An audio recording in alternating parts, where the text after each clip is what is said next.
Welcome to Acquired Taste, everybody. This is episode 60. I am your host, Figure 8, and as always, I am joined by some members of the largest rap group in the world. Introduce yourself, my idiot friends. I am Coda B. There you go. What's up? I'm Andrew. I am Ned. I am here. He's Ned. He's also here. That wasn't bad. That was a quick intro. And today we are good. joined by a very special guest. He is a podcaster himself. He is a DJ and I believe co-founder of the Thesis, the longest running hip hop showcase in Portland. Say hello, my friend. Thank you for joining us. Hey, what up, everybody? I'm Verbz. How are you doing today? Oh, man, it's a Sunday. It's beautiful. I can't complain. I had a good-ass weekend. The Thesis popped off. Had a good private event. I'm doing good. Awesome. I saw the posts from the Thesis. It looked beautiful as per usual. How was it? It was cool, man. I feel like it was a cool mix of people. Sometimes people get really caught up in like, all right, so you guys are going to do your like queer show in June and your black show in February. And we really don't get caught up in that because, like those are times when our artists are doing those shows for everybody else. So we try to like make it so that feels like any show could be like that. So this one, halfway through, I was like, oh yeah, this is a pretty queer show. I didn't realize like when I was putting it all together, I was like, oh, this is pretty fun to have this like, to kick off the fall time lineup here. Everybody was dope. It was a really cool set of energy. It was cool to get Dissimilar, which is Tyree Penlight and Braille Music, who both have always rocked with Magic 9, who was our headliner. It was cool to see them do their own thing and like, really get something else. And then Empress, my girl Empress is so much fun. She's like, she's so much energy and power that it's so funny because, there's all these rap boys who act like they're hard as shit. And I'm like, Empress would crush all of you guys. Like she makes her own beats. Rapper. Yeah, she's a rapper's rapper. She makes like hard ass beats. She could scream on something. Like I'm a big fan. So yeah, and we had Justin Jamal Flowers on there making his debut. And then Wavy Joseph, I almost forgot. Wavy Joseph tried to steal the whole fucking night. Tight, bro. We've had him at so more than a few shows. He's come so hard. He doesn't have to come that hard, man. Just to get started, do you want to give us a little introduction, sum yourself up, sum the Thesis up a little bit for our listeners? Yeah, so I've been a DJ for 20 something years now here in Portland. I'm an old ass man. I'm 40 years old, and I started DJing and doing shows. Actually, I started rapping, doing shows here in Portland way back in the day, like 2003, 2004. I was doing shows with Illmaculate, aka Illmac, one of the greatest battle rappers of all time. Nice. We were doing shows so long ago that Macklemore used to come down from Seattle and open up for us because he was like part of a crew. He was the second episode. We've had a similar story. Yeah, I was gonna say crazy. Yeah, we had DJ Zone last week. There you go. Exactly. Yeah. he was friends with John Clark, aka Mr. Murr, and we would do shows with him. So like that was our connection with all that. And so then I started DJing for an artist named Taupe here in the city, and we started to open up for everybody. Yeah, he's been producing for La Russell a lot lately. That's a dope producer right there. That's cool. He has some crazy credits now. Yeah. Yeah. We toured and did that, and we got to open up for just about anybody who we wanted to, do shows with. Shows with, Talib Kweli and Mobb Deep and Pete Rock and Hieroglyphics and Dom Kennedy, and then I got to do shows like open up with crazy different groups from like Snoop Dogg to Wu-Tang to like before Lil Uzi Vert and Playboy Cardi were really cracking. I did a insane show with them. So like that's awesome. That's sick. I mean, that was one of the craziest shows I've ever been a part of. That one, and what a diversity to go from Talib Kweli to Playboy Cardi is such a illustrious diversity. I love that.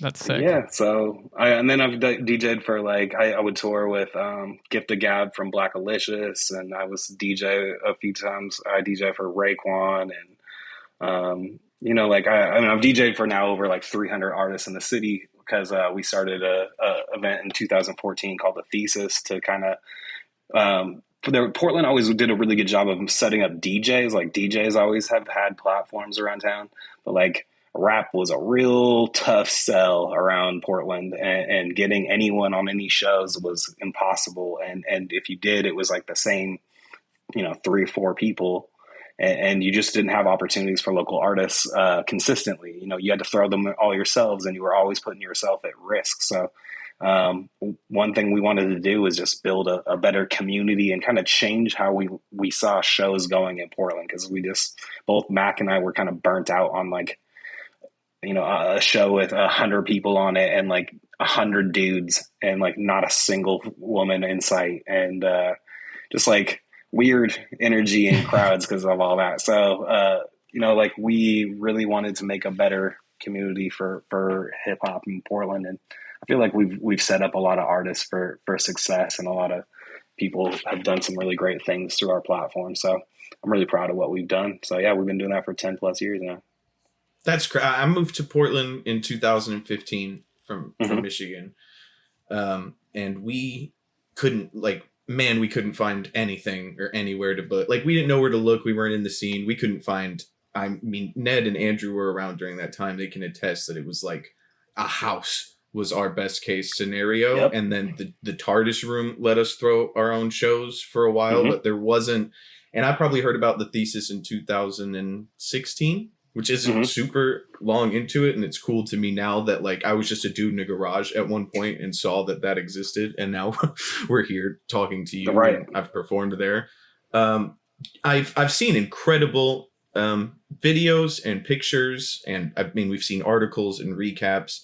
But from your personal perspective, do you have any standout specific showcases that are like your heart? I mean, it's really hard, man. Like, so I looked at it the other day, and I think this my 116th or 117th one was the other day. So I say it'd be real cloudy to start digging into all of them, but there are some certain ones that like really make me like proud. The first time that we ever threw a show on the Portland Spirit, we did a yacht party.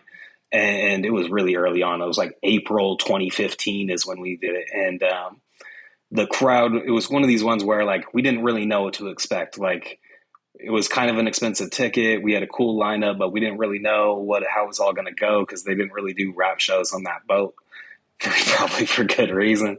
And so I took this dinner cruise with all these old ass people, and I'm setting up all the sound equipment and stuff. And I'm like, man, I don't know about this. It was like a beautiful day, but I was feeling real questionable. And we pull up to the dock though, and I see like 300 people lined up ready to get on the boat. And I'm like, oh shit, we're going to have a night.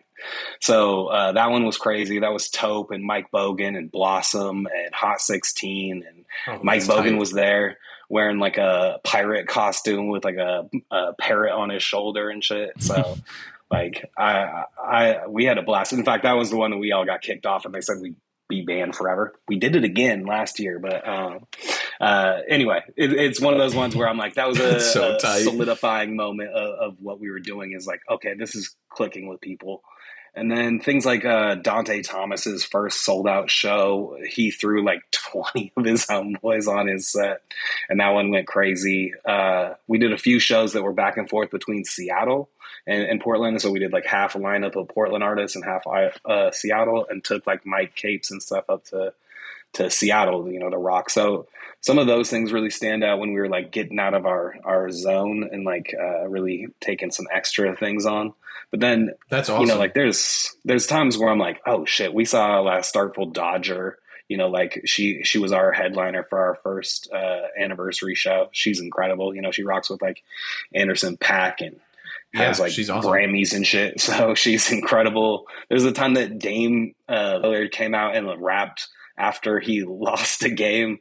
But look at Andrew's face. Andrew's so excited about that. Yeah, I was gonna say that excites me. So It was nuts. He came out. We had Brookfield Deuce, who's his cousin, on the showcase, and so Dame just showed up afterwards with like 3 or 4 Blazers, and I know they had just taken the LT. I remember it, and so I was like, "Fuck, man!" I would come out after that. I would be like, "Fuck that! I'm staying home." But he came out and he rapped for our crowd, and that's when we started doing awesome. The hashtag Never Miss the Thesis, because it was like you never quite know who might show up to what's about to go down for the night. So, honestly, that one. I was just gonna say, honestly, to show up to something that's like so like Portland oriented and like kind of rooted in the culture of Portland is such a Dame thing too. Like that dude rides with Portland for sure. He was cool as fuck. So yeah, eventually we ended up doing a collaboration with Win, and we did this like crew song with Dame, Versatile. Win, Versatile, Ilmac. And Kayla J was on it, and we shot a video down in Pioneer Square, and Dane just rolled up and just shot the video with us. So, like I had that was a big moment. I remember that. I remember seeing that on social media, just like not even looking for it. It just kind of organically came across my page and stuff. Yeah, it was really cool, man. So, a lot of the things we've got to do have felt really special. And even this year, like, feels like we put on some of the coolest shows and, like, best lineups, like, top to bottom. Our openers could be headliners, and it used to be hard to do that. Sometimes I feel a little bit spoiled now because I'm like, I really have so many options and so many pathways we can go. And we really try to make a show feel cohesive. So, like, sometimes people feel like they get left off, and I'm like, I just got to find the right show for you. Like, that's... I was going to say, I feel like you guys are really good every time I see the lineup of curating. Some artists I know, some artists I don't. Maybe different genres, but a similar feel. You know what I mean? Like, it never feels like you guys do one thing for the entire night, but it definitely feels like you guys put together a showcase that's meant to be together. There's intent there. And as a guy who goes to a lot of these Portland shows, I appreciate that because a lot of them don't. As you've done this over time, what have been like the biggest challenges you guys face? At some point, I'm going to bring up the venue thing. I have to. We're going to have to get to there. But before that, aside from the venue stuff, I feel like obviously like rapper egos are a challenge to keep in check when you got that many people together. And sometimes you forget about politics and things. Like you just put some people on who, like crews don't get along or there's weird beef and stuff. And so you got to be thoughtful about like who you're connecting with and who's on what showcase. And like, if I'm going to have this headliner, can I have this dude on it? So there's a lot of that, but like politicking. And then a lot of and people get their feelings hurt. A lot of people get really caught up in like, where their name is on a flyer or who they are in the artist lineup and all that stuff. And I get it because you want to be doing the most. You want to be rap is a competitive field. So like you really want to be standing out.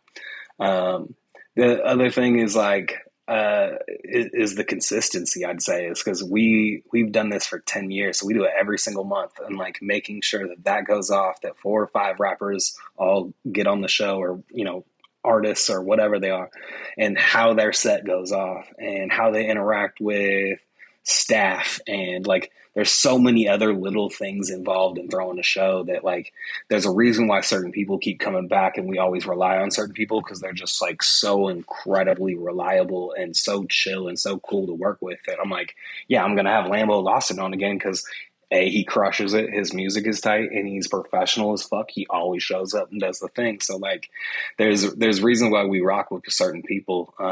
Like that's why Ben Affleck is in every Kevin Smith movie. Once you build the relationship, why stop? Shit. He's got to make. He's down to clown himself for his old roles. But no, I think that's part of it is the like building relationships with artists. And I think a lot of it is people who end up understanding what the thesis could be and like using it to their advantage, or some people who feel like, oh, I didn't get this or that. And I was like, hey, like I promise you, I'm spending so much of my month working on making sure there's some energy your way. And I'm doing it because like the other thing that makes our show work is that it's not about me and Mac. Like I love doing it, but it is solely about making sure that the artists get on. Like if I give up my DJ set, like, hey, nice, pretty nice. I'll have a little bit hour or two off. So if it's not about me, that's totally in my best wheelhouse. And I feel like a lot of showcase that start and then fail are usually about people like, I want to throw a showcase about me, and then I'm the headliner and I'm on the flyer and my name's real big on it. And it's like, people get caught up in the other shit. And I feel like me and Mac just really want to have like a cool community and like maybe push some, like mild changes that are good for the city. And like, occasionally we'll have like, my boy Samir is a city councilor out there. So every month we got a city councilor chilling in the show too. So like, if we want to make some changes too, there are ways of making it happen in the community, and the creatives in the crowd are incredible. So like, there's a lot of challenges, but there's a lot of positives too that really are natural and easy. Yeah. I want to say flat out the monthly like charitable show that me and Dub do, the fact that we named it something else and took our names off the flyer was 100% inspired by you guys. Like absolutely, we wanted to make something that had nothing to do with us, so that like if we couldn't be there, our like the group could still have it go on. It doesn't miss a beat, or no matter what happens, we're there to just like support and build something, because it takes away the like preconceived notions about you as an individual or a group or whatever the hell. Some people are like, I don't give a shit about, I've heard that song, I don't care. But it's like, this isn't about my songs or my anything. Like we definitely were inspired by that. So it's cool to hear you touch on that. Well, and what you guys are doing is very like, our mission was to set out to pay artists, because at a time, when we started our showcases, no one was getting paid for any of it. It was like they were doing, here's $100 to open up for fucking like Snoop Dogg, or you're paying $500 to open up for somebody huge, and you're just like, all right, cool. This builds a really toxic. It builds a really toxic community in the long run. Like we really wanted to be like, we wanted to pay artists to be artists. So like that was a big part of it. But seeing what you guys do, where it's directly giving back to charity, is a really fucking cool element. Which, we've definitely done tons of different charities. But yours is so specific that it's. I love that it's the focus of it, and people know that, and also that gives an artist a different energy going into it, right? Like you're going to have a different artist who's drawn to that type of show than an artist who's like just out to get paid and wants to be on front of the flyer and shit. So we try to be one step above an open mic, man. You know what I mean? Like you're donating $5 directly to a local Black business. We try to give a lot of people their first show, or people who haven't had a show in a long time getting back in. It's very much so like, we'll give a headliner and we pay our headliner, but we try to just make it if you would like to contribute to this Black business this month and perform your couple of songs, that's awesome. And to see the different levels of people taking that seriously is always like inspiring, because we'll see people treat it like it's the fucking Paris Theater back in the day, Mike Jones type beat, like, and we're at the Waypost. There's no stage here. So I feel that, like, just having that in the name, I feel like gives it that energy. Like artists are less egotistical about it, where they're just like, this is here, like this is for it's really disarming. This is a good time. Yeah, it does help a lot. So I can see how like you got that idea from what they're doing, Fig. Speaking of the venue, so the first let's get into that. 20 theses that I went to. Theses? Theses. It's always hard because I never want to take the problem around our name is some company thought it was a real cool idea to call themselves Thesis after we had already been cracking for a few years. So we always make sure we call ourselves the Thesis, but then you got to go and set yourself up to make sure that the phrase the Thesis sounds right. So we're the antelope fisherman. It's a misery, bro. Trying to get the it's you got multiple of the theses. We're all at Kelly's Olympian. I think even we started there. Yeah, two of the three I performed at was at Kelly's too. I did one at the new venue, but that was the home. That's where you started it, and then that kind of imploded in on itself to a point where it escalated to, I remember reading it in like Willamette, like somebody sent it to me and you did a whole interview about it. So I don't want to rehash stuff that other people could Google, but if you want to, like, no, it's all right. Yeah, I can break it down for our listeners. So essentially, we had been there a long time. All right. So Kelly's Olympian, if you know where it's at, it's in downtown Portland. It's one of the oldest bars in the state of Oregon, like 1910 or something like that. It's so old that they digged up part of the floor, and there was a trough that they used to just flush water down so you could just piss right on the bar. All right. So like, this is an old school, shit kicking ass club. It was never a spot for hip hop before we started doing shows there. Like occasionally you'd see a very rare show that couldn't find a home somewhere else and they'd pop up there. But we started doing shows, Kelly's, I don't even remember how we connected with them in the first place, because Mac would probably have a better idea of exactly how that first formed. But Mac, myself, Blake Hickman, who was the DJ over at KPSU and was also helping run KPSU, all kind of came together and put it together. We joined up with a woman named Janessa, and Janessa helped connect us with Alex, who does all of our posters for us. So this is kind of like the core crew that all started at Kelly's there. And we were really connected with this man named Naleen, who was a show booker there. And Naleen was incredible. Like he left at the same time you guys did? So left is a way of saying it. Or okay. He was asked to leave or something. Left go. Yeah. And so Naleen was our connect to the venue. So I had never connected to the owners at all. I never met any of them. Mac might have, because he had spent some more time and worked there, but I didn't know them at all. And apparently at the same time, there's just like some shit boiling. We could feel it, like some of the energy about like what was happening with some of their shows. They started canceling all these shows. And this is 2021, 22. We had two shows get canceled just a week before what happened to you guys. Me and Swiggle had a show, and me and Trista had a show, I think.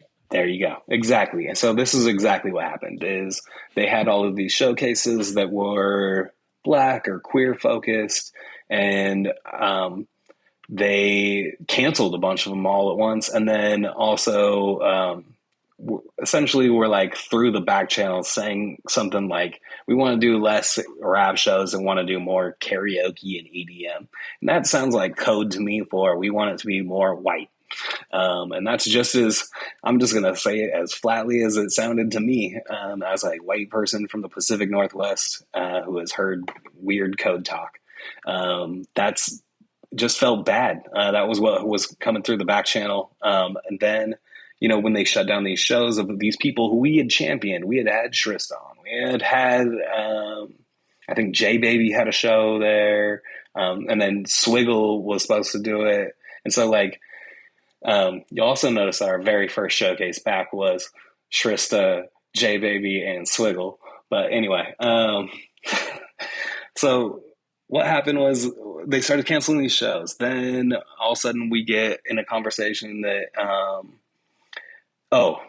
there's the other political element here, is that they had done like an endorsement or campaign launch event for Renee Gonzalez, who's like a pretty pro-police advocate here in Portland. As far as Portland goes. Anyway, he was doing his little launch at Kelly's Olympian on the same day as our anniversary show. And people were like, what the fuck is happening? Like, why?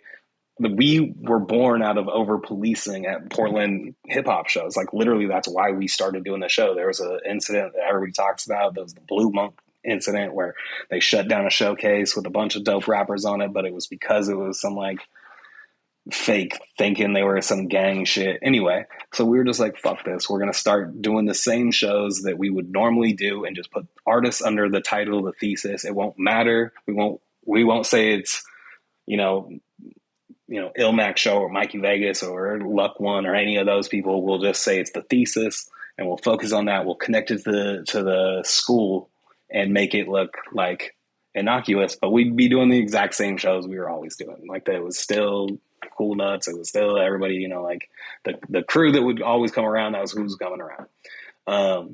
So we had this like issue, the fact that they came in and were supporting this dude who's like, you know, very pro police.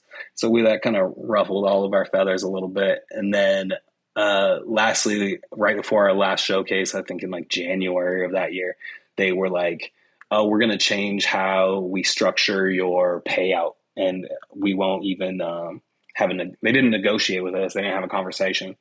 And we had been bringing business to their spot, which was, you know, like, I know they were having a hard time, but like because across the street was like at the time, like an open fentanyl market. It was fucking bleak down in downtown for a while, right in front of right Kelly's. there. It made it really hard to like park your car and hang out and like spend any time outside. And like, the vibes started getting real bleak around there.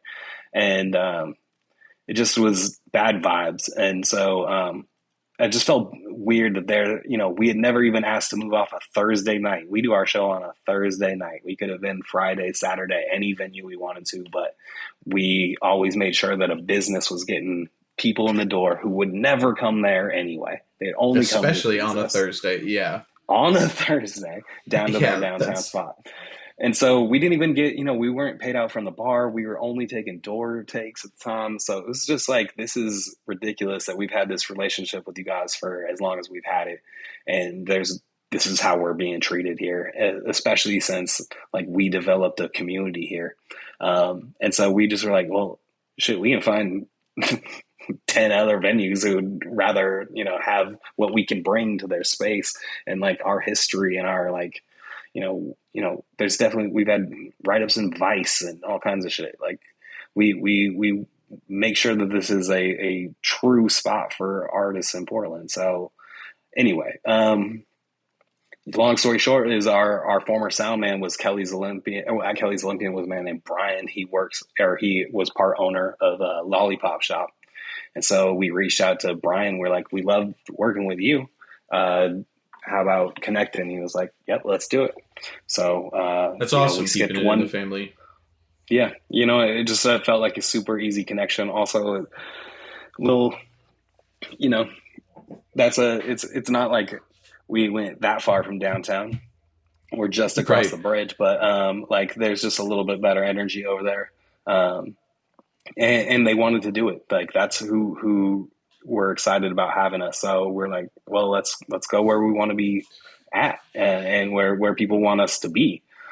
So it's been nice. We've found a little home over at Lollipop Shop now. So over a year now that we've been rocking over there.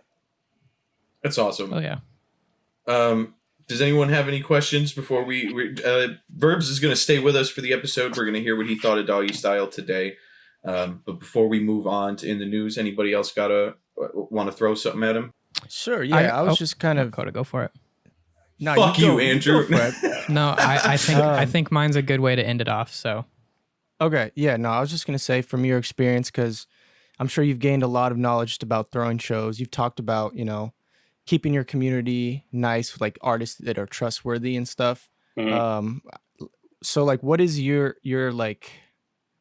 How do you keep shows running smoothly? Other than that, like just because we suck at it. No, I'm just kidding. No, not even that. Just like what advice would you have to people who want to like maybe start things in the same lane as what you're doing? Or so I have a really pretty strict structure of how I want to do things. I'm never gonna have like if I time my set out or my time's out, I know exactly how long everyone's set is gonna be. And I don't want to have, our show is for artists who have developed a little bit. This is not your first showcase. I hope not. We've, a few people it has been, which has been crazy. Like Fountain did his, like one of his first shows ever with us. That's awesome. And he still fucking kills it. But, like we want to be a showcase for artists who want to be artists, not just like they're fucking around with their friends, and that's fine if you want to do that. Like I definitely encourage that, but like we want to have artists who have the artistry but also a little bit of that hustle in them too. We want to have artists who can do 15-20 minutes.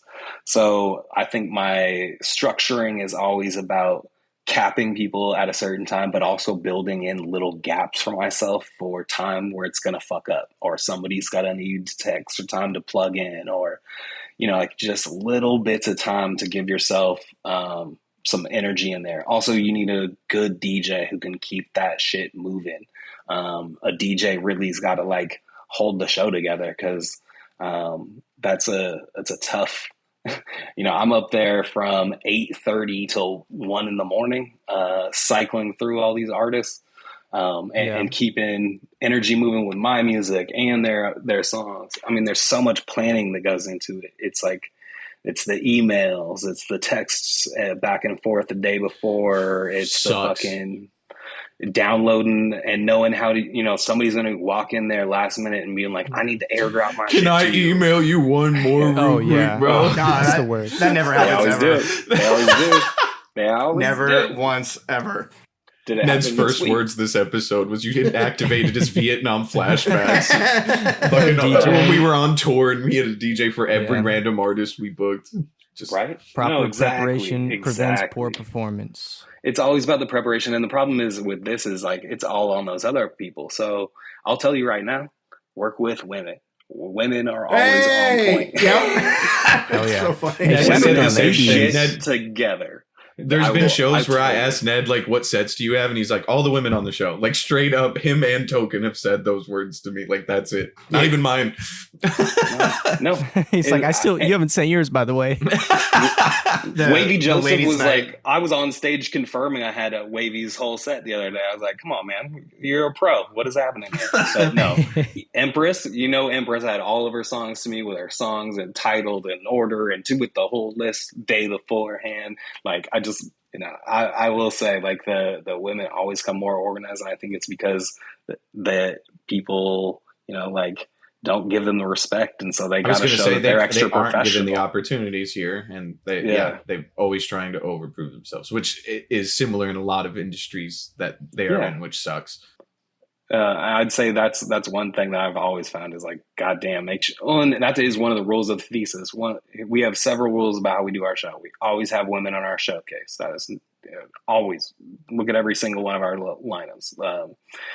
That is a issue that we saw on the showcase. We always are going to be open to LGBTQ artists, because that was one of the things that we grew up with, where it wasn't an accepted thing up on our stage, and we don't want it to just be just here's our queer show and here's everybody else. Like, it's diverse because of purpose, not Yeah. diverse on purpose, is what Right. me and Dub's rule kind of is we want it to be purposefully diverse, but you never want to be like, okay, find all black people or all Hispanic people. Right. Like, you don't want it to be a forced adventure. You just want to keep in mind that everything has to be diverse. I totally, eloquently said. Eloquent. Anyway, so You got it right the first time. I really think those are some of the things that you got to make sure that you're keeping your shit together. I think it's all about the preparation. It's all the emails. I send out an email that looks the same every month. I just change out the information. The sets are essentially the same. But they have to know you're serious about that shit too. They have to respect you. Otherwise, like, they're not going to show up for their shit. They're not going to show up for sound check. They're not going to, like, I feel like some people in this town feel like they could burn a bridge if they fuck up our show. And I'm like, well, you might. My first Thesis is one of the only times I've been nervous. That's like one of the 5 times performing. Like 2018 with Swiggle, I was like, I didn't even like the song we were doing too, so I was like, I gotta do great in this shit ass song. Well, and some of the other times, people like get drunk too, and so you're like, man, you can't be like absolutely wasted when you're getting up here. There's one dude just tatered. One dude was like literally like mid set, he caught me dead eyed. It was like a moment in a movie where like locked eyes, and I see he's about to just fucking throw up, and I'm like, oh no. And he's like, I'm moving out of his way, like in slow motion, like the Matrix. He comes running off the stage, and I was just You're like, just like moving slowly to a no-fly list. Me and Dub have that look where we have like a shared note of people we can't book again for one reason or another. And there's a lot of moments where we'll make eye contact at a show and like see the notification that it's like, never again. Yeah. All right, I got one thing for you before we get into the end of the news. Fig was telling us a little bit about your podcast, Crate Diggers. Oh, yeah. So with that, if you had to pick one vinyl to display on your wall, just whether it's because you like it because of the music, the artwork, the packaging, whatever, what would it be? Cool question. I mean, so here's the thing: is I have 5,000 records. So catalog of 5,000 to choose from. Let's hear it. So my thing is, I have a lot of signed records from the years that I've been doing shows with artists. That was one of the things I like to do when I would do a show with somebody. I would make sure that Super I get cool. Didn't even think somebody about that. tag up their vinyl for me. So the ones that probably mean the most to me, I got to go like at least top 4. But the ones that mean the most to me are, I did a show with Big Boy from Outkast. I did open up for Big Boy and the Cool Kids. It was Verbz, Big Boy, Cool Kids. That's the whole fucking lineup, man. It was crazy. And sick. I had one of my best sets of my life that night. Like, I planned for it so meticulously. Like, I knew exactly how I was going to do the thing. And I even got to the point where the Outkast DJ was like, keep going, man. I'm like, I'm almost actually basically out of songs. I had my time planned out, but so I almost fucked up and threw on. I did fuck up and throw on International Players Anthem, and I was like, oh wait, Big Boy's on this fucking song. I'm gonna be fucked so I stopped it before I got to his verse. But so that one I got ATLians signed by him and Sleepy. So tight. That's sick. So that one's pretty meaningful to me, and it's like an OG copy of it. And then I've got a picture disc vinyl from J Electronica, Exhibit A, Exhibit C on it, and it's signed, and he wrote a whole little thing to me. Like, we did a show together, and he wrote a whole little piece on it for me, and he was super cool. Like, out of all the artists, I was like, Jay might be standoffish. I don't really know. His whole thing is, I would have totally never asked him. I wouldn't have had it in me. Yeah, so I was nervous about that one, but he was so fucking cool to me that he was just like, here, he writes me a whole verse on the thing. So that one means a lot, and it's also one of the rarest pieces of records you can find, because it already was worth I don't know, $100-$300 by itself anyway. So getting it signed was pretty cool. And then I think the other ones that mean a lot are Pete Rock. I got to open up for Pete Rock, and I'm an old school dude. And then Currency tagged up all my Currency vinyl. So that's sick, actually. And got to smoke with Currency backstage and all of it, and that was dope. That's Lupe Fiasco, the Cool. Lupe the Fiasco, the Cool. I got that one. Classic album. I got to open up for him a couple times, and Lupe was hella cool. And that one means a lot. Bro said a couple times. That's crazy. That's crazy. That's sick, though. Well, yeah. I also have Raekwon, Only Built for Cuban Links, signed from Raekwon. Man, it's a pretty deep crate right there. Man, I don't know what answer I expected from that, but I was blown away with that. What an excellent question. I would have great job. All right. I'm sure we'll continue to learn a little more about you. Real quick, for our audio listeners, which is everyone, this isn't a video podcast. Verbs' hat is a nerd hat, and it is so tight. I noticed right away and kept forgetting. This is original too. This is from back in the day. I got this back. I probably, my first rap show, I wore this hat. So this is 20 something years old. I've been a NERD fan since the earliest days of it. That's tight. That's super tight. I like your Paul Simon shirt. And a Paul Simon shirt. Great. Yeah. This is my all-time favorite album. Right something for everybody. Ned is our local non-hip hop listener, so we forced him to do the podcast. So because we were agreeing with each other a bit too much, so we've added Ned. So occasionally he makes us what is this nonsense? It's also fucking awesome when he likes something, because it's never what. And we're all like, oh, last week we had King Von, and he liked it, and we were blown away. Good ass album. All right, we're gonna move on to In the News. We don't have to linger too much on anything, so we can get to Album Club. I'll go first. Young Thug leaked jail calls again. He's dissing Andre 3000 and J. Cole. Did anybody read those? The things? I didn't listen to any of them. I did see some of the quotes from him, and sure, Andre's never explicitly been hey, check out this artist necessarily, but the South got something to say. That's all I'm gonna say. How did he not put people from the South on? What are we talking about? Yeah. I also don't. How do we know CeeLo? How do we know Killer Mike? How do we know these people from his crew? Also, like, the whole putting on thing is a whole fucking myth. Like, who's putting who on? He like, also was on Kid Cudi's album. He was on Travis Scott's album like 3 fucking times. I remember being 17, 18, 19, being blown away hearing Andre on random young dudes albums. I remember that T.I. feature Frank Ocean. Frank Ocean. Yeah, so like I don't want to hear it.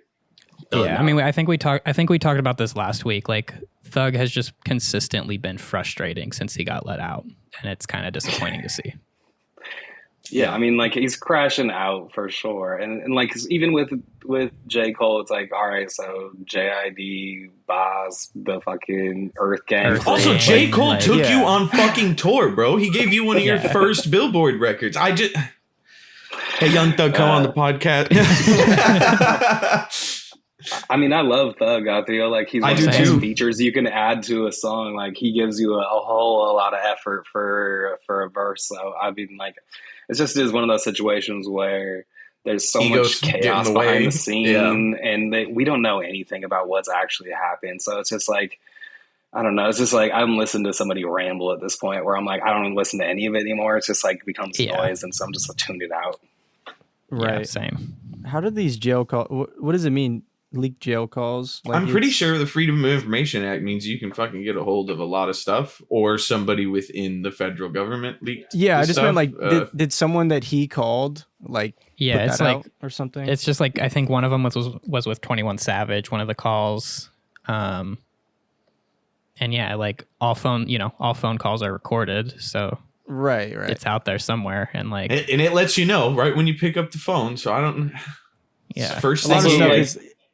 If you're gonna talk all that shit, leaked. of course it's gonna come out. What are you talking about? Yeah, come on. Yeah, like You're Young Thug. I want to point this out. When I was doing research for the In the News section, I had to go through like 16 pages of Reddit, Google News, all that shit, and most of them was just related to Young Thug's phone calls. Like a new wave of calls come out, new phone call. Yeah, I had to really find other shit. Like, Andrew, this one pertains to you, the baseball guy. Warren G has been named co-owner of minor league baseball team headed to Long Beach. Hey, that's cool. That's tight. I've I'm a been big minor into league baseball. guy now. Like, I'm not going to sit and watch a bunch of minor league, but I think what I think's cool about the minors is like you got some crazy ass team names, like the Pickles. That's the name of the. Yeah. Is headed to Long Beach is the name of the team. No, I think it's just like it's the team will be in Long Beach, but like I hate you. If they don't call them the regulators, though, I don't know what the fuck are you doing. yeah, there we go. That's so good. It's such an easy pitch. Like, I go to minor league games. I'll go out to the Hillsborough Hops and just drink beer out in their stadium. Yeah. I really don't care. I'm gonna sit there in the sunshine and have a beer. I want to go to an Exploding Whales game so bad before they leave Eugene. I actually was digging into the Portland baseball history last night. Like, we have a long history of minor league teams and pro teams. We even had a Negro League team for a very short period of time, owned by Jesse Owens, one of the greatest athletes of all time. So, yeah, I mean, that's wild. It'd be fun to have a rivalry between some kind of Portland and Long Beach team, so we could have some Warren G shit up in here. Yeah, that'd be awesome. He's just at the fucking Hop Stadium. Yeah, that'd be tight. Kendrick only rapper to chart every week in 2025 on the Hot 100. Unsurprised. Yeah, expected. I mean, the reoccurring Kendrick accomplished something segment of this podcast. It's exhausting at this point. I do feel like almost every episode of this podcast or every other one, there somehow it comes up of, also longest running this very specific thing that he's done now. Yeah. Good for Kendrick. I'm just glad it's not another Drake one because we've had a lot of those too. Yeah. Yeah. This weekend I DJ'd a party at this let's say a very wealthy person's beachfront house, and they had this group of tween girls there who kept coming up and requesting things, and actually their requests were fairly on point. But at the end of the night, one of them came up and was like, "Can you play TV off?" I'm like, I just don't think this is the crowd, young lady. Like, I just don't think it's gonna go off like you think it is. It's not. But maybe it would have. Maybe the whole crowd would have, tore the deck. They would off. surprise you, bro. You judging books. Yeah, judging very pale books. Should have let that run. Let's see. Next up on here, we got Ice Spice and Lotto squash their beef and release the new song Gat. I was not reading that one. I was waiting for someone else to read Gat. I haven't listened to it. I kind of like seen the screenshots of the music video and stuff. A whole lot of less ass than I was expecting, to be honest. Like less ass than ass than I was expecting. For a song called Gat, too, it was less than you would expect. Wow. Them like, there was ass, on don't get me wrong. Kai Cenat's bed and him like trying to run around the room. Again, every piece of Kai Cenat content I've consumed against my will. Never have looked it up in my life. But no, it's an infection that is touching us all gradually. Like, why is this happening? Why is Ray J in the room with him? Why is this happening? I prefer his face to Aiden Ross or easily Schemo or whatever the fuck his name is, or the other guy who be putting on and defending the N-word on Breakfast Club. I can't Neon, right? Is that what I'm fucking thinking of, Coda? Yeah. You're young. He's like he's the most annoying streamer you can think, like the little it's a rough landscape. I like Kai the funny. most. I just never consume it on purpose. I know. There's an ongoing bit about like all other streamers being like, stop doing these subathons. You're streaming for like 24 hours straight. You're taking all of our viewers. Everyone's going to leave on me and go watch you. You have everything. Speed's okay too. Speed seems like a decent guy. He's like an actual child jumping over Lamborghinis. He's just racing people. Like, I'm faster than you. Like shit like that. Is that annoying kid in elementary school? He couldn't sit down. I swear I am. Naruto runs. I was watching a slow-mo guys video at the cheese roll. I don't know if you guys are familiar with the cheese roll in like the UK where they roll cheese down a hill and then a bunch of humans roll after There's actually a Steam game based off of that I downloaded. Is there homeless people in? You sick fuck? Maybe. Every time we look at his Steam wish list, there's more homeless people games on there. He has an insane fetish. You gotta give that context. You can't just say nope. I'm leaving it there. Is that the game? I heard about it one time. I heard Nick Weiger from Doughboys talking about it. He's got Bum Simulator. He's got Schedule 1. He's got I'm Homeless 2.0. He's got Foot Fetish. It's not my fault. I get suggested these games. They just look fun, so I add them. I don't know if you know how the algorithm works, but it's literally your fault. I don't know why I keep downloading these games. It keeps making me click on them. Damn it. Wu-Tang inducted into Billboard's Hip Hop Hall of Fame. I didn't know Billboard had a Hip Hop Hall of Fame, but fuck yeah. Like, I'll take it. And why weren't they in there before? But we'll take it. Absolutely. How did I learn about Billboard's Hip Hop Hall of Fame via the Wu-Tang getting it in 2025? Honestly, it's the first time I've ever heard of it, too. It's silly. I mean, like, I guess, but it seems ridiculous at this point. I mean, Wu is the reason I walked in the door. So like, the history of rock, or the Rock and Roll Hall of Fame, has now encompassed rap at this point. No one's going to start giving a shit about this Billboard thing now. No. We all got to learn it exists together, though. Yeah, that's nice. Cheers. What do we got next?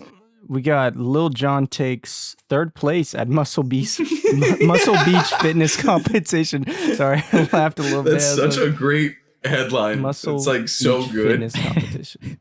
He was in third Lil Jon fucking and making the headline for third place too adds a layer of comedy Yeah. to it. I feel like Did you see the pictures of him, bro? Just fucking. It's like the buff little boys meme. That's so and funny. he's small as hell too. So like the pure tenacity of his. He's not Big John. He's Lil Jon. He's Big John now. He's Big John. He's doing what Muffin does now, bro. Old time. Steroids? Yeah, I was about to say, all old rappers just turn to steroids. That's what they all do. Dre, Busta, all these huge. Bro, he looks so dudes. happy about winning it too. Winning third place. He's fucking. Also, He's it's gassed. My favorite part. I read the article. The largest unofficial bodybuilder competition in the United States. So this doesn't go on to any actual thing. There's no plaques for this. This is a bunch of dudes that get together every year and just decide it's serious. Like, have you seen like the Muscle Beach stuff though? Like I feel like there's a lot of content about it. Just like, is this the one in What is this? Where's this even at? California? No, it was Florida, I believe. Or Florida. Okay. Yeah, I don't know. I feel like there's a lot of these. There's so much content being made about this stuff. That's funny that Lil Jon is just pulling up and being like, he's a side place, quest, baby. I saw a clip of him going, "Yeah, it's me!" like fucking on stage. I'm actually excited. Every once in a while, I think like throwing one of these type of competitions seems like a good scam, but then it seems like something you really need to actually get into to actually make happen. So then I'm like, I gotta back off. I love a good scam, Sure. but goddamn, it seems like a lot of work. I love hitting a lick, but I don't want to break a tooth. That's the. I'm excited about this next one. YouTube testing collab features would allow artists to post music videos from both channels. I think that's tight. Instagram has that a little bit right now. Yeah. I don't even use my personal YouTube because we upload everything to the group channel, but it would be cool to have it to some capacity, not just completely abandoned. But I'm so exhausted funneling things to 20 different locations that putting everything under the group umbrella has been nice. And it all they've done down. Certain things like in similar fashion, but like I'll post a video and then I'm like, why isn't this on the Fish page? We might as well just post it there. But it'd be nice to just link them both because I know that way for if people you post who don't want to give a shit about the rest of it can choose. If you already have a song out and then it's linked to your YouTube channel, like your YouTube music or whatever, then when you upload the music video, it automatically links it. So it'd be cool, like if two parties can collaborate and it'll post on both channels. That I fuck with that a lot. It would just make it more like Spotify, like the fact that you could have, like you could go to either one of the artists and it would go, well, he's featured on the song, so it also is available here for this music video. I always found like the YouTube, I mean, like I always run into copyright shit with my podcast because I'm playing music on my podcast, but I'm like, I couldn't be more in the fair use realm. But then you watch like people take entire TV shows and just like upload them and then be like some AI voiceover over the top, and you're like, all right, that's fine, but me talking about one song, I'm tear it down, take it all down. Or they like clip the video and like they'll zoom it in randomly at random points. Like that's why there's like Family Guy or fucking episodes of random shit, and all they do is they just clip it in a little bit. Like if you're not like a fast forward at 1.2 channel, I was gonna say sometimes the speed will be turned up just ever so slightly. Or reverse the video, put a filter on it. It's so crazy though, because it's like, well, that doesn't get torn down, but like enjoy your ad revenue. So strange. Yeah, the whole thing is silly until you get to a certain level. Like they just really don't give a fuck at all. So, but I mean, I'm happy to see that you could be able to be a little more connective on there, because I've always hated how I've had to, like build between 12 different fucking accounts and it's exhausting. And you're always switching through. So yeah. Like the first podcast me and Fig ever did together, it was just like a trial run, and we reacted to like a Lil Yachty song or something. It was Poland or something. Oh, when that first came out. And it was fair use because we had our video on top of it. We were pausing it. We were reacting to it. And that got struck. So it was like, no, this isn't going to show up to 50%. The same thing happened when we did the Slick Rick album. Yeah, but I see people doing that stuff all the time. And it's like, I don't understand. That's why we only play our songs on the podcast. The stuff that people send in. I don't want to deal with maybe you downloaded it from YouTube or this, that, and the other thing. Well, and I've even had this situation where, because I run the Thesis one, and we don't have very much up on that because like it became a hassle because of this reason. Is we'd put videos of artists performing, and then their songs would get flagged, and so then it was like, well, fuck, it's him on the show performing it. I think he's okay with it being on my channel here, but it's just like all of the little things that can catch you up make it such a pain in the ass. So. We've gotten our own song flagged before and had to deal with the hoops of approving our own music for our own fucking shit. Like it's the more things you can do to combine things, the better. The last thing on here I couldn't care any less about. It's just for the first time since 2019, Rod Wave is no longer on the Billboard charts. Who is Rod Wave? That's just like you, Ned. That's such a random artist to be on there for so long. I feel like I like Rod Wave, but like You look like It's you like Rod Wave. Wow. Okay. Pretty girls like Rod Wave. You love making that joke, I feel like. I say it so much. I say I like something and you're like, yeah, you look like you would. Fig, you look like you like Yellow Wolf. Did he? Oh, wait. What you gonna do? You gonna flag him? No, that Rod Wave though, like, is another one of these artists that's really just gotten by on like sampling songs that everybody already knew. So it's like with him and Big X the Plug, it's like, well, yeah, you guys are making hits off already made hits. So like, yeah. Ned loves Big X the Plug. Rod Wave is singing Big X the Plug. Oh. Okay. there you go. That's the best I can give you. Yeah. All right. They fit in the same realm. Yeah, whatever. Yeah. Peace, Peace, the biggest, the largest. Pretty. Yeah, he is. He's up there. Album Club. We're here. Doggystyle. Snoop Dogg. Does anyone remember how this ended up on the spin wheel? No idea. No clue. Verbz. At the end of the episode, you're going to have to give us an album for the spin wheel. So start letting that numerate in the back of your head. Ooh, fantastic. Yeah, I have no idea how this got on there, but we got Doggystyle from Snoop D-O-double-G, S&D. I think this was from a guest. I think someone put I guess gave it. I can look back through.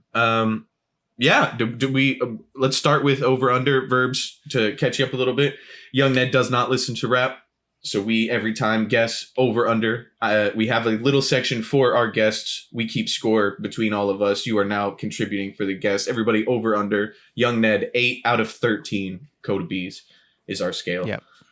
It's the Coda B scale. It's the Coda B. Baker's look dozen into it scale. too much. Don't look into it too much. Don't think about it that We're much. 60 episodes in. The lore is deep. Yeah, I get it. It's deep. I get it, guys. I'm gonna say under. I would have said over prior to my listen, but after listen, I'm gonna say under. Ned brings wrong. up Snoop for a lot of over. rankings and shit a lot. I'm gonna say over. Yeah, absolutely over. He's gonna like it. This was literally like one of... Hold on. Go ahead. Nope, no. Don't let him fucking talk till you get your guess. Okay. Look, it's one of the greatest rap albums of all time. I feel like if you don't like this, then you just don't like rap at all. So like if you don't like West Coast rap, this will be the signature. This is what West Coast rap is. Ned, do you want to go first? Do you want to start talking? I mean, it's an open discussion. Anyone can say anything. The discussion starts now. Doggystyle. This is technically one of the first rap albums I ever listened to. I remember my mom bought it like high school or middle school, and she had it in the car for a while. This album's great. I like this album. It's not like... Thank God. It doesn't like... musically, I don't think it pushes any buttons, but it's just super fun. And it like... It's... the topic of rappers aren't musicians that comes up relatively often, and I have to fucking argue with people. This is kind of one of those examples, like just how it flows and like the interludes and just like it's really good. I don't know. I think it could be a little shorter. There was a couple here. There's specific songs I think that are okay. I mean shit. Yeah. I mean they're all fucking good. Wait a minute. I guess like pull it up, man. For all my want to pull it up. Ends and B's is awesome. I don't know why that song doesn't have more views. It only has 3 million. I think it should have more. That song's awesome. I guess Murder Was the Case is okay, but I like that it starts off with him getting shot and him talking about like dying. But yeah, I mean, God, the beats get a little repetitive. There's a few times where I'm like, okay, you could literally put like rapping from any of the other songs on top of that and it would work. But I don't know. It's just cool. I feel cool listening to this album. I think that's a really cool way to describe it, honestly. Yeah, like, it is just a vibe. Like, I think I had this on cassette when I was homeless at like 16. I had it on the cassette and I had a Walkman that I got at a garage sale. And this was something I listened to a lot. And like, I didn't listen to a lot of West Coast rap in Detroit or Michigan at all. Like, I learned about E40 because of Big Sean. I was, like, it just wasn't like I was avoiding it. It just wasn't there. None of the adults I knew had that. And the same could be said out here. The amount of people I'm like, you guys don't fucking know who this is. You know how many people I've had to explain Jay Dilla to? I'm sorry. The way he would keep a flow for a long time and then do his like, and then right back to the flow stuff was shit I had never heard before. So like, I know there's a lot of arguments that he isn't a super technical rapper, but I think obviously it's his first one, but there is a lot of examples of like intent and real specific flows, and it's not a punchliney ass album. It's not supposed to be. It made Ned feel cool. There can't be puns, but it starts with gin and juice essentially. Like there's a fucking skit, a beat with some stuff going on, and then gin and juice. So once you get there, it punches you in the face. Right. It is 3 minutes of like you have to vibe, but you're in at gin and juice. I feel like for a ride. Sure.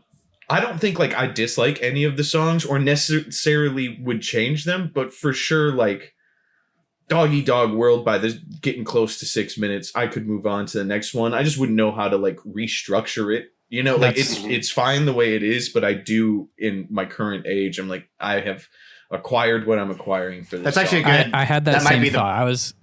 I remember looking at my phone when that song started and then like grabbing it a few minutes later and being like, oh, we're still in this song. Oh shit. Okay. Like not even necessarily saying it in a negative way. It was like, I still enjoyed it, but it was like, oh wow, this is long. Like, you know, it kind of pulled me away a little bit.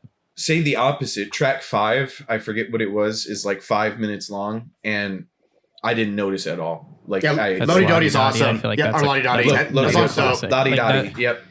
I didn't notice it was 5 minutes. It flew by. Maybe not like face. song wise. I don't think those are maybe as recognizable, but I feel like the Shiznit and Lodi Dottie are just like iconic Snoop songs. And like back to back is tight. Just the fact that those are like such Snoop like words to use. And like the Shiznit is still probably said by people and like older people especially, but like Snoop hey, Verbz is here. Hey, wait, no. Here's the thing too. I got clowned when I said I was 30. He said he was 40, and you guys just let it roll. Like he's a guest. We're hospitable.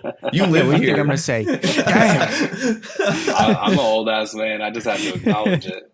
So for me, Don Cheadle. For me, thank you. The Lodi Dottie like is doing what. So one thing I talk about on my podcast all the time is hip hop is at its best when it's connecting itself to a past and pushing itself towards a future. So I think Lodi Dottie is him tying himself into the tradition of hip hop. So that's bringing back Slick Rick. And so I know Slick Rick is going to be, Snoop's main inspiration. Like he loves storytelling. Like I know that this is kind of what his style comes from. You know, he's essentially making a West Coast version of what Slick Rick was doing there. I never thought about it like that, obviously. I didn't either. Exactly. And then I feel like this whole album is just littered with shit. Like Murder Was the Case was such a big deal. Gin and Juice is maybe the most quintessential, West Coast rap song there is. Who Am I? What's My Name? Like that's one of those classics ones. You got samples from George Clinton. Jammin' Lewis on this. You've got, but the one that was, my favorite when I was a teenager that it has now shifted for me that like, it's just like, I played it in the car a few years ago and I just I just couldn't keep going is Ain't No Fun If the Homies Can't Get None. Now I fucking loved this song, but boy, it is the most flagrant song ever. It is such a, like, if you play it with your girl in the car, you're like, I'm sorry. So I was going to bring, if you don't know the song, up, I'm sorry. And I feel like we always try to bring it up in the context of current time. I think we can criticize things differently. That's important. Acknowledging it's from a different time and consuming it is fine. But moving forward, there's a decent amount of stuff that didn't age super well. Yeah. Fair. And I think that happened with a lot of 90s album. And I think that's just how history works. But I do think we always feel like a special acknowledgement when that's not the case. Because we've listened to a lot of 90s albums we haven't listened to in our youth on the podcast. And that's something we bring up when we're like, hey, there was no point where I felt uncomfortable. Like you get an extra bonus for that. I love older Eminem more than new Eminem, but new Eminem doesn't say the F slur, so it's much easier to consume, like, but in the context, blah, blah, blah, blah. But it is important to acknowledge. I mean, so many artists do it. So many artists do it. Like so many songs where I'm listening to now where I'm just like, oh yeah, that's right. Like there's just one line or two. Why'd you put that in her drink, bro? Like, there's so many random bars like that. Well, shit. I mean, like you said, like 90s songs or 90s albums where we talk about like, oh, this was, did it age well? I feel like even just 2010s albums, there's some stuff. Yeah, early 2000s. There's like, so much stuff. Like a lot of the man, we've said 90s, early 2000s, and 2010s. Now it's been problematic since the beginning of time. It's still like it just recently is kind of like, oh, if you put that in your song, you're for sure a freak. I don't know if you knew this, Coda, but there's recently been a vibe shift in our country where that is no longer the case. I don't know if you've checked out the news. But what do you mean? That's exactly what I just said. We're losing currently that battle. Yeah. No, I just said like it's crazy that it's taken this long for this to be. Things have definitely pushed forward in ways that they weren't in the 90s. Yeah. So I'm glad for that. On top of this, having like, not to change the subject too quick, change but on top of this, having like some super recognizable Snoop songs like Gin and Juice and Lottie Dottie, like we've talked about, I still feel like my favorite on this, at least for this listen, was G's and Hustlers. I feel like I was gonna say that's my favorite of him rapping. It might not be like my favorite sonic full sit through, but like he spits. That one's hard, and it's a Don Blackman sample. I love Don Blackman, so that's hard as fuck. I literally said before you joined the call that you were probably going to be able to name like where some of the samples was from. So I'm glad you did. It's cool. That's the type of shit we wouldn't fucking know. Yeah. Also, I feel like we've talked. Yeah. Go ahead. I was going to say, I feel like we've talked about it on the pod before, but as far as album covers goes, like legendary hip hop album cover. Yep. One of the best, maybe the greatest. Yeah. One of the. I really feel like this album cover is harder to describe to my 6-year-old than like a lesbian couple having a kid, but it is a great cover. It's this one for me, and then like maybe Tribe Called Quest, 3 Feet High and Rise It, or Low in Theory. With the, I was going to say that I almost got that tattooed, and I was like, I don't know if I'm allowed to get this tattooed. I was like 19, just like Yeah, that was the first album I listened to on this podcast. Was Low End Theory. No shit. Like one of our first episodes. That was the first one I got recommended to. Great album. It's a great one. I wanted to point out this album. Everything you guys have said, I've fully agreed with. Like, obviously, Gin and Juice is something that I will listen to and play, like in the club or whatever. And like everything else is. Do you play that at the strip club? Yeah, that's like one of my main break songs is Gin and Juice. A lot of Snoop Dogg stuff is the shit that I'll just play in between. I wanted to point out there's a lot of nutsack bars on this. Did you guys notice how many times they said nutsack or ballsack on this album? Because I did, and it was like 6 times at least. Like different songs. Coda's got a nutsack counter going off. I thought, dude, I literally was driving. I was like, okay, like it's good bar. But then I'm like, I just kept noticing it. I was like, there's a lot of nutsacks in this album. It makes it like just as fun. A lot of nutsacks. I didn't notice. It's less aggressive. It's way more funny. That's hilarious. That's great. Exactly. Get off my nuts is better than get off my dick. I think it's funny. Yeah, for sure. I think it's the addition of the word sack that makes it unique. I'm gonna have to listen to it with just the sack in mind. It was nutsack, ball sack. Like it's crazy. The sack counter went off the charts. It wasn't this. It was this for me. You know what I'm saying? Yeah. To our audio listeners, which is all of you, that was balls. Ball sacks. That was he did the ball symbol. We were cupping balls. He did ASL nutsack. ASL nutsack. That's my next album. Do we have a favorite feature? I want to hit that because there are ASL's American Sign Language. Yeah. Okay, I was making sure I didn't say the wrong thing. Yeah, continue. DOC on Serial Killer. I'm going to have to go with Nate Dogg on Ain't No Fun. I was going to say, it was like, we just It's so funny. Corrupt is the dirtiest verse I'm fucking... I forgot how dirty that verse was, but the Nate Dogg, I mean, there ain't no better feature in the game than Nate Dogg. So yeah, I might have to go with Nate Dogg just because of that too. Like Nate Dogg on a song is going to be legendary every single time. My favorite Eminem. One, I really liked For All My People and Bitches, the Lady of Rage. That's what I was gonna say too. Lady of Rage was my favorite. I didn't want to say. Yeah, that's probably my favorite song on the. Well, other than it was fucking good. Gin and Juice, it's probably actually my favorite song on the album. That song kicks ass. Wow. You almost died talking about how much you like that song. Nate Dogg. I know my allergies are horrible. I just like that one. That one for some reason stood out to me. All right, gentlemen and Ned. Wow. On a scale of 1 to 13, Coda B's, our Baker's Dozen scale, what are you guys thinking? Andrew's nodding like a motherfucker. That means it might be a 10 or above. You hit it. I was going to say a 10. Ooh. Good poll. I'm going to hit an 11. I'm going to hit it. I'm going to hit a 10 too. Okay. So we all got a point there. I didn't. Wait, no, Fig, you didn't get a point. You frigged up. The score right now is Andrew's at 7, Coda's at 9, Fig is at 6, and our guests are at 7. So Verbz took the guests ahead of me. Awesome. And it's unfortunate. And for me, that's I'm gonna fuck your scale up because I don't care. So 12. That one was it's near perfect to me. There are some parts where I'm like, I feel like this isn't the.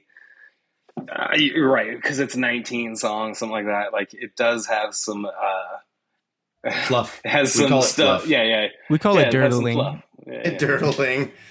Some dirtling. Coda? Yeah, I'm gonna have to sit right where Andrew's at on his lap at a 10. That's where Ned is too. So 10, 10, 10, 11, 12. That's not bad. That's one of the highest scored albums in Acquired Taste history. S&D will be really happy. Oh. Our number one listener is one of the producers in our group. He's like, if the episode comes out 20 minutes late, I'll get a text from him of like, what's wrong with my drive to work? It might have been him. One? It might have been him. I think it might have been now that you just said his name. He produced and toured with Snoop Dogg and Ice Cube and Corrupt and all those guys. So every time we talk about them, he has he wants to yell at us. So I'm curious to hear what he thinks of us talking about his friend for the last 20 minutes. All right, let's move on. We're getting towards the end of the episode here. Our submission song, we're here. Go to www.acquiredtasteaf.com. Go to the submissions page and send us your song. Any song. We'd love to hear it. We'd love to talk about it. This week we had Game Time, spelled Tyme, in their song Animus. What'd you guys think? I thought it was pretty good. I felt like there was a little like kind of a cool little sample at the beginning that I really fucked with. That I enjoyed. Was tough. It's the best. I thought he sounded like it was giving me very much like, you guys know the artist Kyle, right? He's done shit. Like he's done the song with Lil Yachty or whatever. He gave me like those kind of vibes just because he did have sort of like a lisp, which isn't. That's why I said the West Side Boogie lisp. I really like it. Yeah, it hits certain syllables in a certain way. That's and it's cool. Like especially when an artist can like utilize that and like the make unique it sound voice dope. is important to me, man. He had some cool too, like fucking like Avatar, The Last Airbender type bars that like I don't even care if they're corny. I like them sometimes, occasionally. So I thought it was cool, and the beat was banging. Just a little bit maybe too repetitive on the chorus. Like he could have done something different there. I was gonna say the hook is really, really long, and it is the same bar. And I think in a performance setting that would go the hell up potentially as a record being consumed in my ears. It goes on, but then like the beat switch and it coming in and the way the flow changes into the verses, it's definitely, I'm right back engaged. It sounds good. Also, we have to discuss this every time it comes up. The mixing's phenomenal. Like we've had such horribly mixed songs. This was definitely a well produced. It was well overall. Like he definitely if he didn't go to a studio for this, he knows how to mix himself. Yeah, really higher on the list of things in that regard for sure.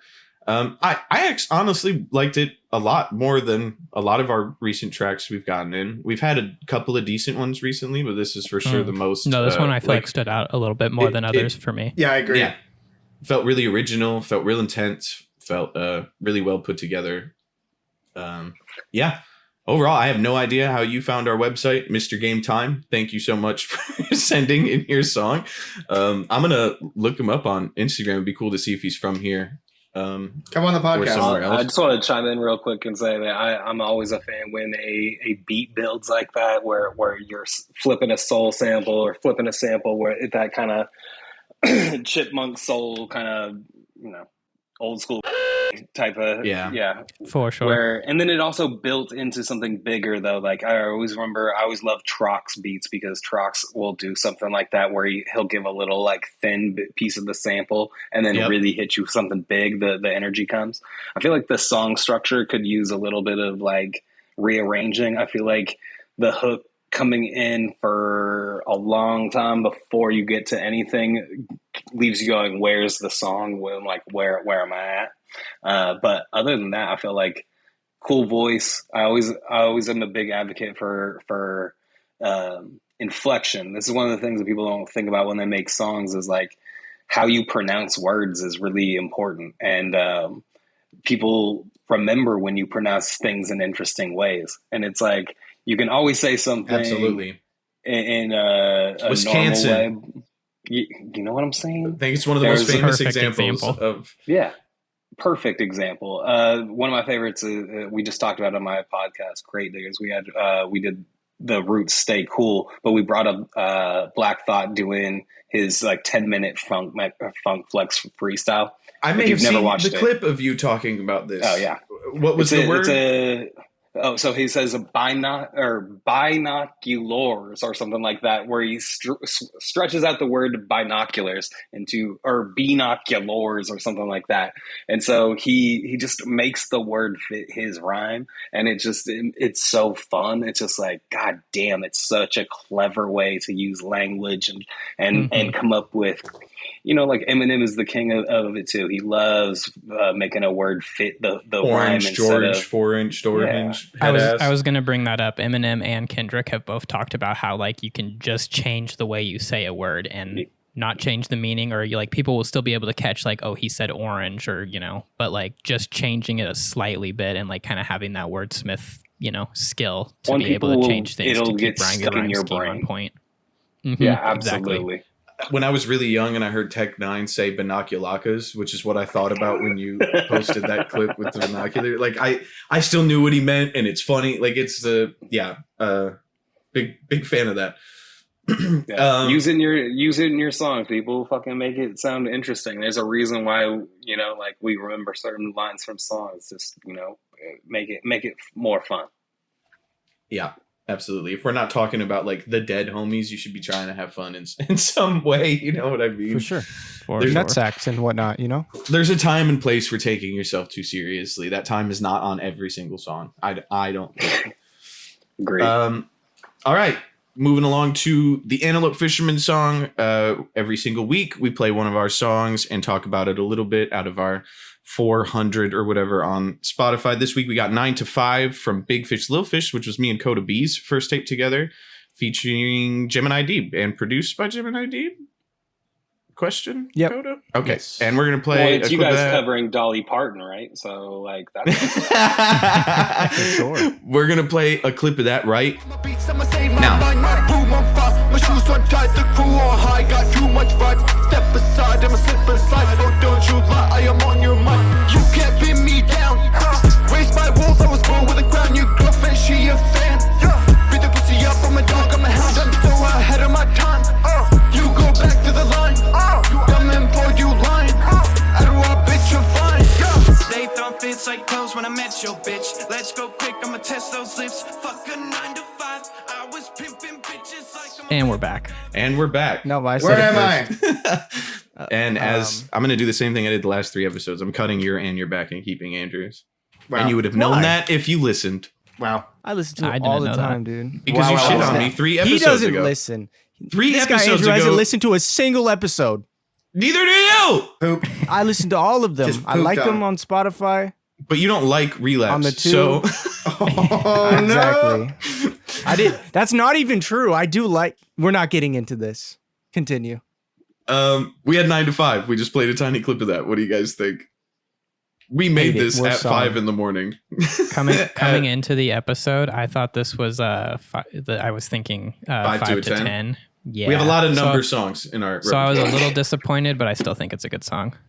Oh, well, Wow. Okay. I mean, it was no. Okay, I guess I should have worded that differently. 5 to 10 is one of my favorite Fish songs, okay. and so thinking that was going to be the song we're listening to today, and then coming into one that is still good but not as high up on my rankings. Sure. I'll accept that. Nice backpedal. You're welcome. There is an underknown fact. Fuck yeah. Okay.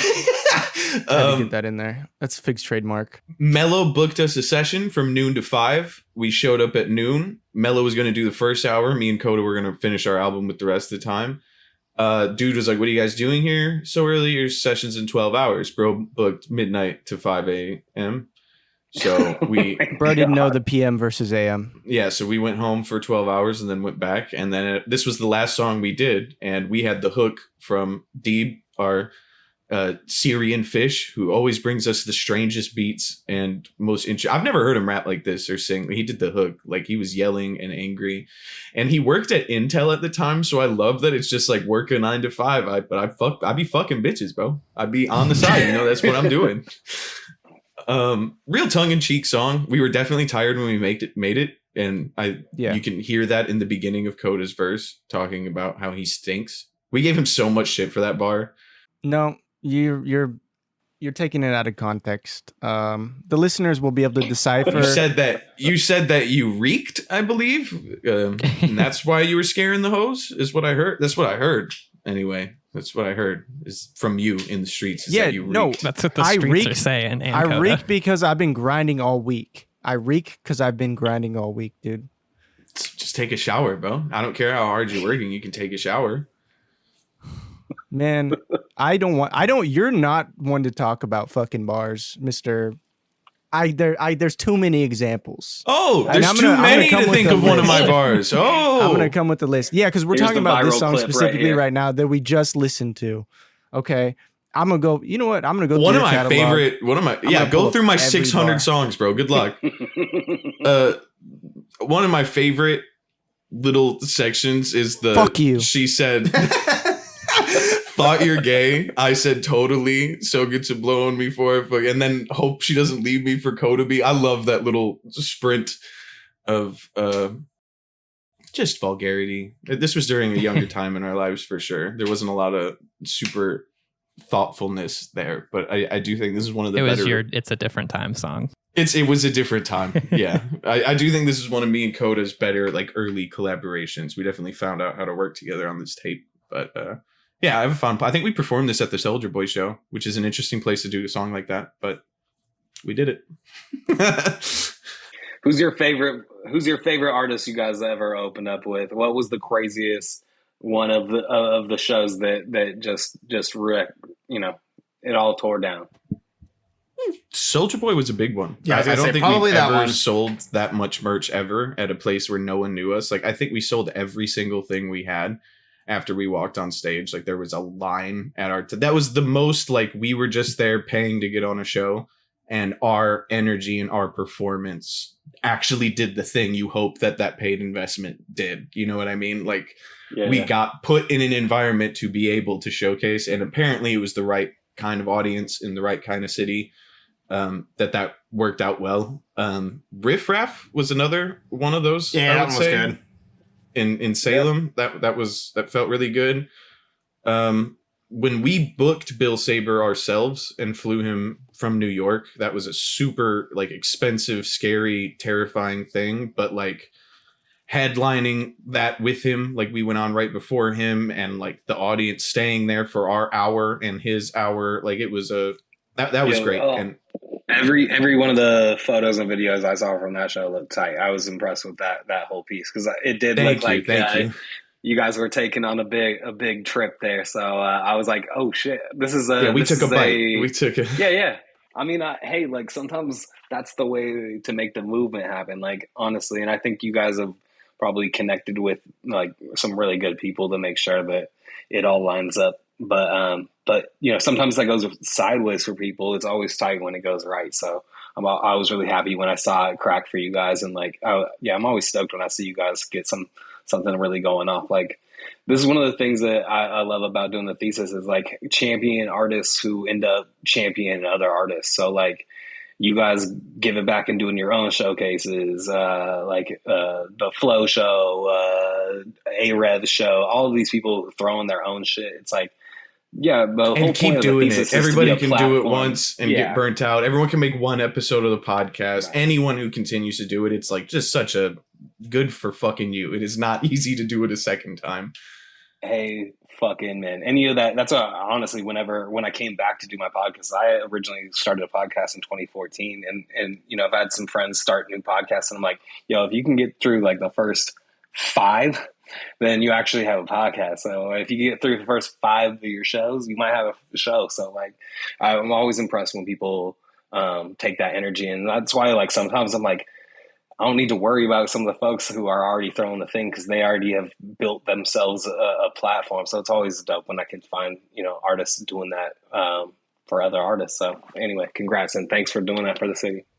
Oh, thank you for inspiring us in so many ways to follow this path. You were definitely the Thesis, even before I had a face of you or Mac to put to it, was definitely something for me that like, I think we talked about in the group 100 times that it was something that we aspired for or respected, or like, I don't think we hear more questions after doing a show than that. Like I'll get 30 messages if I am at a Thesis of like, oh, hey, how did you get on? And I was like, I was just there, bro. Like, it is one of those things that like you created something that it surpasses yourself. Like it is an entity that you created, its own individual person of its own, and that's incredible, man.